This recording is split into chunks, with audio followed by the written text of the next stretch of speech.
Hi hello ನಮಸ್ತೆ friends, ಎಲ್ಲರೂ ಹೇಗಿದ್ದೀರಾ? ಎಲ್ಲರೂ ಚೆನ್ನಾಗಿದ್ದೀರಾ ಎಂದು ಭಾವಿಸ್ತಾ ಇವತ್ತು ಬ್ಲಾಗ್ನ ಸ್ಟಾರ್ಟ್ ಮಾಡ್ತಾ ಇದ್ದೀನಿ. ಫ್ರೆಂಡ್ಸ್, ಯಾರೆಲ್ಲ ಇನ್ನೂ ನನ್ನ ಚಾನಲ್ನ ಸಬ್ಸ್ಕ್ರೈಬ್ ಮಾಡಿಲ್ಲ, ಪ್ಲೀಸ್ ಸಬ್ಸ್ಕ್ರೈಬ್ ಮಾಡಿ, ಹಾಗೆ ಲೈಕ್ ಮಾಡಿ, ಕಮೆಂಟ್ ಮಾಡಿ, ನಿಮ್ಮ ಫ್ಯಾಮಿಲಿ ಆ್ಯಂಡ್ ಫ್ರೆಂಡ್ಸ್ಗೂ ಕೂಡ ಶೇರ್ ಮಾಡಿ. ಫ್ರೆಂಡ್ಸ್, ಇದು ಮಂಗಳವಾರದ ಸಂಜೆ ಬ್ಲಾಗ್ ಆಗಿರುತ್ತೆ. ನಮ್ಮ ಸಂಜೆ ರೊಟೀನ್ ಹೇಗಿರುತ್ತೆ ಅಂತ ನಿಮ್ಮ ಜೊತೆ ಶೇರ್ ಮಾಡ್ಕೋಬೇಕು ಅನ್ನಿಸ್ತು.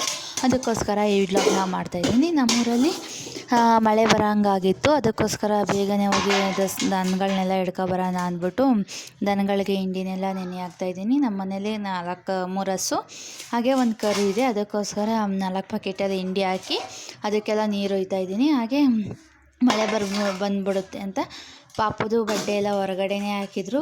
ನಾನು ಬಟ್ಟೆ ಎಲ್ಲ ಎತ್ಕೊಬಂದು ಬಟ್ಟೆಗಳನ್ನೆಲ್ಲ ಮಡಚಿಕ್ಕಿ, ಅಂದರೆ ಈ ಟೈಮಲ್ಲಿ ಮಳೆ ಟೈಮಲ್ಲೆಲ್ಲ ಸುಂಕನೊಳಗಳೆಲ್ಲ ಹತ್ಕೊಬಿಟ್ಟಿರುತ್ತೆ ಅಲ್ವಾ, ಅದಕ್ಕೋಸ್ಕರ ಚೆನ್ನಾಗಿ ಎತ್ಕೊಬಂದು ಮಡಚಿಕ್ತಾಯಿದ್ದೀನಿ. ಅಂದರೆ ಹೇಗೆ ಅಂದರೆ ಮಳೆ ಟೈಮಲ್ಲೆಲ್ಲ ಅದೆಂಥ ಸುಂಕನೊಳ ಅಂತಿರುತ್ತಲ್ಲ, ಅದೆಲ್ಲ ಹತ್ಕೊಬಿಡುತ್ತೆ.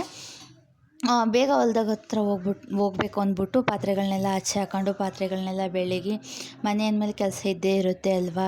ಹಾಗೆಯೇ ನಿನ್ನೆಯಿಂದ ನೀರೇ ಬಿಟ್ಟಿಲ್ಲ. ಆಯುಧ ಪೂಜೆ ಇನ್ನೇನು ನಾಳೆ ಆಯುಧ ಪೂಜೆ ನನಗೆ ಮೋಟ್ರ್ ಕೆಟ್ಟೋಗ್ಬಿಟ್ಟಿತ್ತಂತೆ.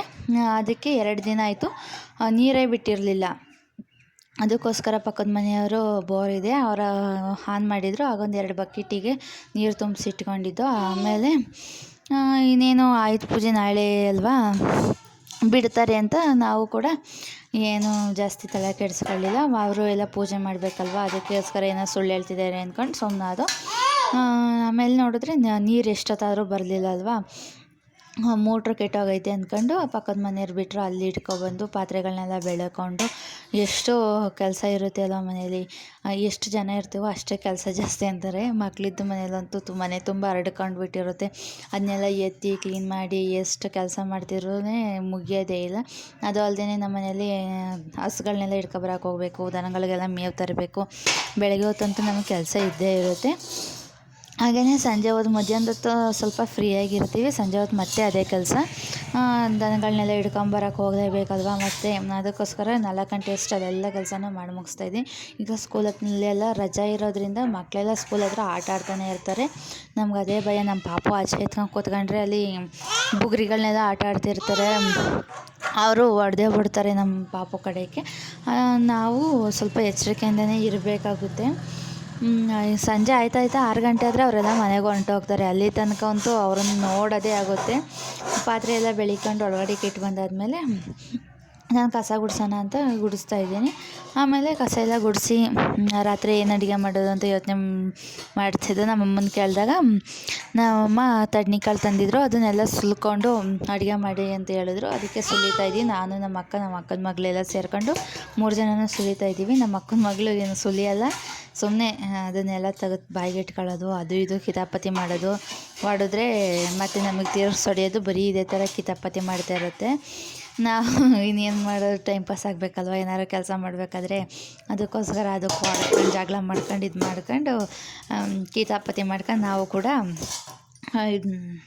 ಕೆಲಸ ಮಾಡ್ತೀವಿ. ನಮ್ಮ ಮನೇಲಿ ಇವತ್ತು ತಡ್ನಿಕಾಳು, ಟೊಮೆಟೊ ಮತ್ತು ಮೂಲಂಗಿ ಹಾಕಿ ಸಾರು ಮಾಡಿ ಅಂತ ಹೇಳಿದ್ರು. ಅದಕ್ಕೋಸ್ಕರ ಅದನ್ನು ಸಾರು ಮಾಡೋಕ್ಕೆ ಅಂತ ಎಲ್ಲ ಕುಯ್ಕೊಂಡು ಹೆಚ್ಕೊಂಡು ರೆಡಿ ಮಾಡ್ಕೊತಾ ಇದ್ದೀವಿ. ಹಾಗೆ ಖಾರಕ್ಕೆ ಮಸಾಲೆ ರುಬ್ಕೋಬೇಕಲ್ವ. ಈರುಳ್ಳಿ, ಟೊಮೆಟೊ, ಹಾಗೆ ಸಾಂಬಾರು ಸೊಪ್ಪು, ಕರಿಬೇವಿನ ಸೊಪ್ಪು ಮತ್ತು ಕಾಯಿ ಎಲ್ಲ ಹಾಕೊಂಡು ರುಬ್ಕೊತಾ ಇದ್ದೀವಿ. ಹಾಗೆ ಈ ಕಡೆ ಗ್ಯಾಸ್ ಮೇಲೆ ಒಂದು ಪಾತ್ರೆ ಇಟ್ಟು ಪಾತ್ರೆಗೆ ನೀರು ಹಾಕಿ, ನೀರು ಮಳ್ಳದ ಮೇಲೆ ತರಕಾರಿ ಹಾಗೆ ಟೊಮೆಟೊ ಮತ್ತು ಕಾಳನ್ನೆಲ್ಲ ಬೇಯಕ್ಕೆ ಹಾಕ್ಬಿಟ್ಟು ಬೇಯಲಿ ಅಂತ ಈ ಕಡೆ ಮಸಾಲೆ ಎಲ್ಲ ರುಬ್ಕೊಳ್ಳೋಣ ಅಂತ ಈ ಕಡೆ ರೆಡಿ ಮಾಡಿಕೊಂಡು ರುಬ್ಕೊಂಡಾದ್ಮೇಲೆ ಈ ಕಡೆ ನೋಡಿದ್ರೆ ಆಗಲೇ ಕಾಳೆಲ್ಲ ಮಳ್ತಾ ಇತ್ತು, ಬೇಯ್ತಾ ಇತ್ತು ಚೆನ್ನಾಗಿ. ಕಾಳು, ಟೊಮೆಟೊ, ಮೂಲಂಗಿ, ತರಕಾರಿ ಎಲ್ಲ ಬೆಂದಷ್ಟು ಚೆನ್ನಾಗಿರುತ್ತೆ. ಟೊಮೆಟೊ ಬೆಂದಷ್ಟು ಚೆನ್ನಾಗಿರುತ್ತೆ ಅಂತ ಹೇಳ್ತಾರೆ ನಮ್ಮಮ್ಮ. ಅದಕ್ಕೋಸ್ಕರ ಚೆನ್ನಾಗಿ ಬೇಯಲಿ ಅಂತ ಬಿಟ್ಟಿದ್ದು. ಈ ಸಾರು ತುಂಬ ಚೆನ್ನಾಗಿರುತ್ತೆ, ನೀವು ಕೂಡ ಟ್ರೈ ಮಾಡಿ ಅಂತ ಹೇಳ್ತೀನಿ.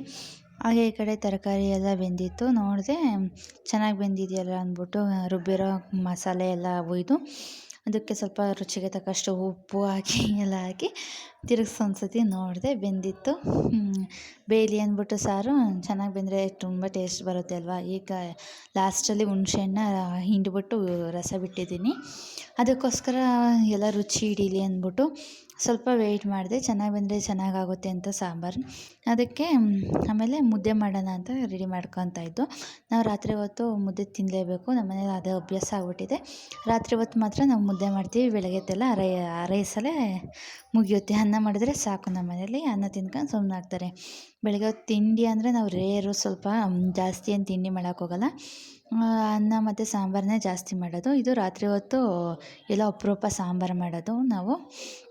ಅದಕ್ಕೆ ಬಿಸಿ ಸಾಂಬಾರಲ್ವ, ಬಿಸಿ ಮುದ್ದೆ ಇದ್ದರೆ ಚೆನ್ನಾಗಿರುತ್ತೆ ಅಂತ ಮಾಡಿದ್ದ ಮುದ್ದೆನ. ಆಮೇಲೆ ತರಕಾರಿ ಎಲ್ಲ ಚೆನ್ನಾಗಿ ಬೆಂದಿತ್ತು, ಸಾಂಬಾರೆಲ್ಲ ಚೆನ್ನಾಗಿ ಬೆಂದಿತ್ತು. ಇಳಿಸ್ಬಿಟ್ಟು ಮುದ್ದೆ ಮಾಡಿದೆ. ಆ ಮುದ್ದೆ ಮತ್ತು ಸಾಂಬಾರು ಕಾಂಬಿನೇಷನ್ಸ್ ತುಂಬ ಚೆನ್ನಾಗಿತ್ತು. ಹಾಗೆಯೇ ಮುದ್ದೆ ಮತ್ತು ತಡ್ನಿಕಾಳು ಸಾಂಬಾರನ್ನ ನೀವು ಕೂಡ ಟ್ರೈ ಮಾಡಿ ಅಂತ ಹೇಳ್ತೀನಿ. ಮತ್ತು ಹೇಗಿತ್ತು ಅಂತ ಕಮೆಂಟ್ ಮಾಡೋದನ್ನ ಮಾತ್ರ ಮರಿಬೇಡಿ. ಅಡುಗೆ ಎಲ್ಲ ಆದಮೇಲೆ ನಮ್ಮ ಪಾಪನ ಸ್ವಲ್ಪ ಹೊತ್ತು ಆಟಾಡ್ಸೋಣ ಅಂತ ಆಚೆ ಬಂದಾಗ 2 ಚೇರ್ ಇಟ್ಕೊಂಡು ಒಂದು ಚೇರ್ ಮೇಲಿಂದ ಇನ್ನೊಂದು ಚೇರಿಗೆ ಹೋಗೋದು, ಆ ಚೇರಿಂದ ಈ ಚೇರಿಗೆ ಬರೋದು, ಆ ಥರ ಆಟ ಆಡ್ತಾಯಿದ್ಲು. ಅಂದರೆ ಅವಳನ್ನ ಹಿಡ್ಕೋಬೇಕು ಯಾರೋ ಒಬ್ಬರು, ಇಲ್ಲಾಂದರೆ ಬಿದ್ದೋಗ್ಬಿಡ್ತಾಳೆ. ಅವಳು ಭಯ ಪಡ್ತಾಳೆ ಸ್ವಲ್ಪ.